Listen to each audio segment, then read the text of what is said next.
Gentlemen, now let's go to the tail of the tape from Berto Soto versus Benoit Gaudet. This will take place in the 130-pound weight class where Soto holds the title belt. You see the one-year age advantage for the Mexican fighter.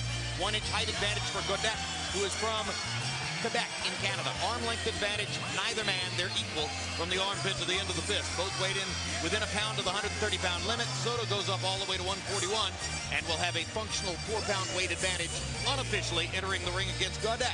Rules of the bout with our unofficial ringside scorer, Harold Letterman. The Humberto Soto Benoit Gaudet fight is scheduled for 12 rounds using the unified rules that you see on your screen. Jim, real quick, the 4 criteria that the judges will use to score each individual round: clean punching, effective aggressiveness, ring generalship, and defense with a strong emphasis on clean, effective punching. Jim! Let's go to Michael Buffer for the official introductions. Ladies and gentlemen, the 3 judges for this bout will be Tom Miller, Jerry Roth, and Paul Smith. Referee in charge of the action, Jay Nady. This contest brought to you by Top Rank Incorporated, along with Golden Boy Promotions, in association with MP Promotions and Hatton Promotions. Sponsored by Rockstar. Party like a rock star. Tecate Cerveza con Carácter. And Southwest Airlines, low fares, no hidden fees, along with smart communications.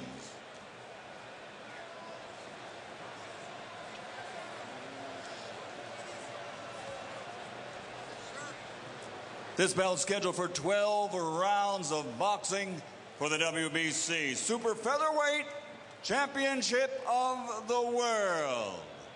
Introducing first, fighting out of the blue corner, wearing black with gray, official weight 129 pounds. His professional record, 20 victories, including 7 knockouts with only 1 defeat. From Drummondville, Quebec, Canada, the WBC number 9 ranked fighter in the world in this division, the challenger, Benoit Gaudet.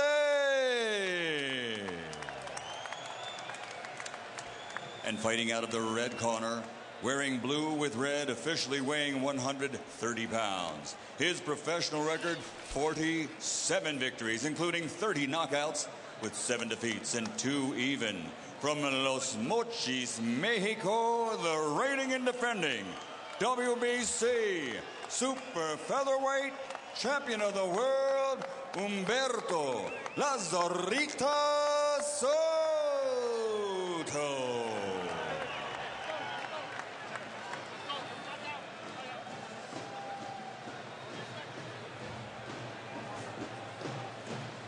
Any questions? 12 rounds. This is for the World Championship. Good luck, Touch Glove. Let's go to work.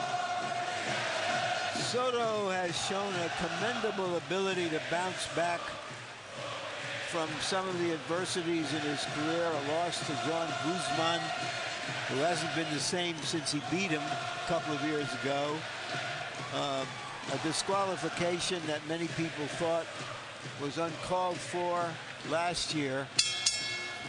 But he is still one of the best fighters in this weight range around.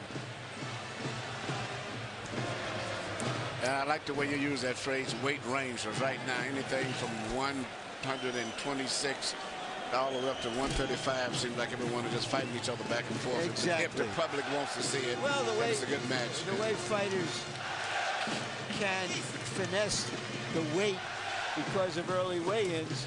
Oh, down goes Gaudet on a reaching left hook from Soto.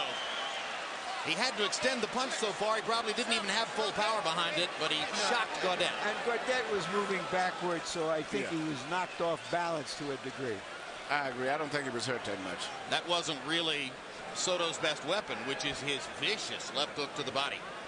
And Gaudet says that he thinks that he can be a reasonable facsimile of the way Guzman outboxed Soto. That's his goal.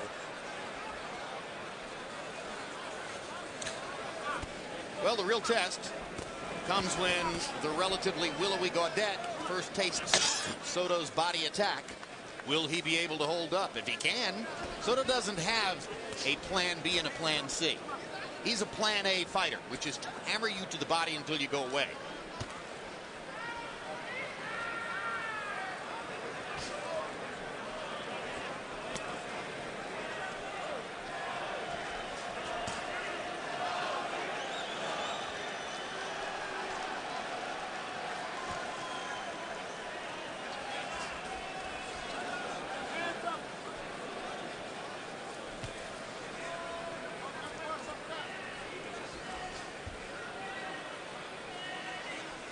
Gaudet using all of the ring in the minute and a half or so since he went down in the corner.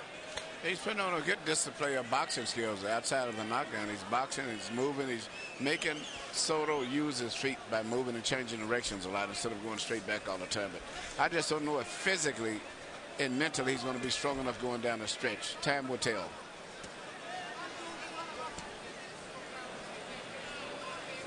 Gaudet knows the odds, understands he's a heavy underdog, despite coming in here with an outstanding record of 20 wins, 1 loss, only 7 KOs, and intelligent guy. He said to us yesterday, I get it. People don't know if I'm going to be strong enough, heavy-fisted enough, have a good enough chin to hang in there against this guy. I'll find out. Good right hand by Gaudet. Sneaking it in. Soto chases him to the ropes.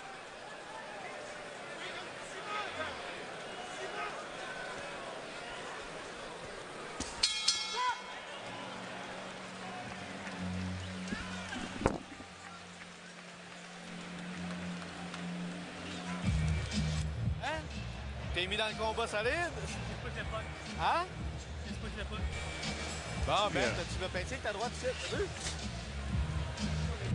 Ya viste que te está manejando ya como nada. Il faut grimper le grand comme ça. On est grand. Okay? We're all right. En défensive, on est grand. On n'a pas passé en dessous de ses coups de poing. On passe en dessous. On va juste pas aller trop loin. Bien sécurisé, on commence à le faire. Here you see Soto shooting a long right hand, and as Benoit was moving away from it, he got caught with a left hook, which I think was more of a balanced position than anything else. And he got up real cool-headed, and I think Soto realized it too, and that's why he didn't get too overly aggressive once he got up. I mean, he just took his time. He realized it was a knockdown, but it was a lot because of him moving away and being out of position.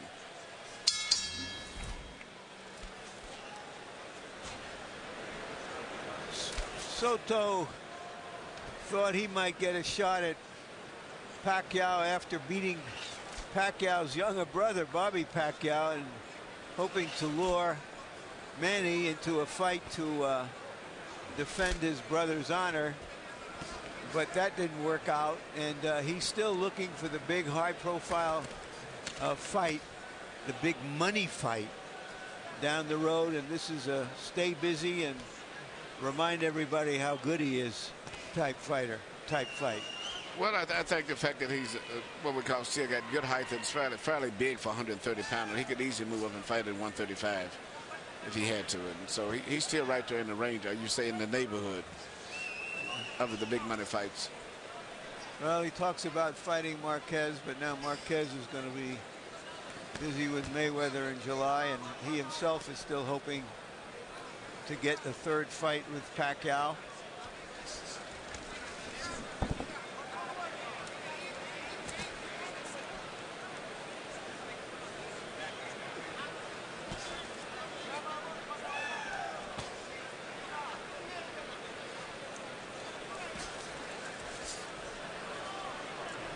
Midway through round 2, there's a small red scratch on the bridge of Humberto Soto's nose.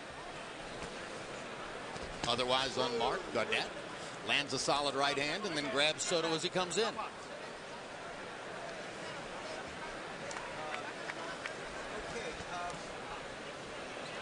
Emmanuel, I think we can see that Gaudet lacks power. On the other hand, he knows a little bit about how to fight and has a will to try to use the ring and stay in there in such a way as to give Soto trouble. Very, very swift on his feet and very fast hands, and just enough little look like fury that's in him that makes him difficult to fight. And I think Soto, he realizes after the next round or so that he's going to have to step it up. He's going to have to step it, even right, just what he's doing right there. He's going to have to come in and put more pressure on him. Well, he got closer and landed the left hook, and now the right hand is starting to bother Gaudet as he lands both of those right hands. Not perfectly, solidly, but made contact with both. Now he corners Gaudet, gets him against the ropes, and Gaudet reaches out and pulls him in. The punching power between the two is very, very, very evident right away. Even though if Benoit lands something, it still doesn't have the power of Soto. And I think Soto realizes that he's going to come in, even maybe get a little careless to some degree, because he realizes that Gaudet can't hurt him.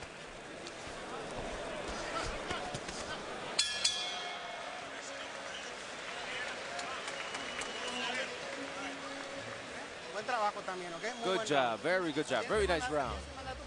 But see, but you've got to be first. You've got to be first because any distance that you give him, he's going to take advantage of.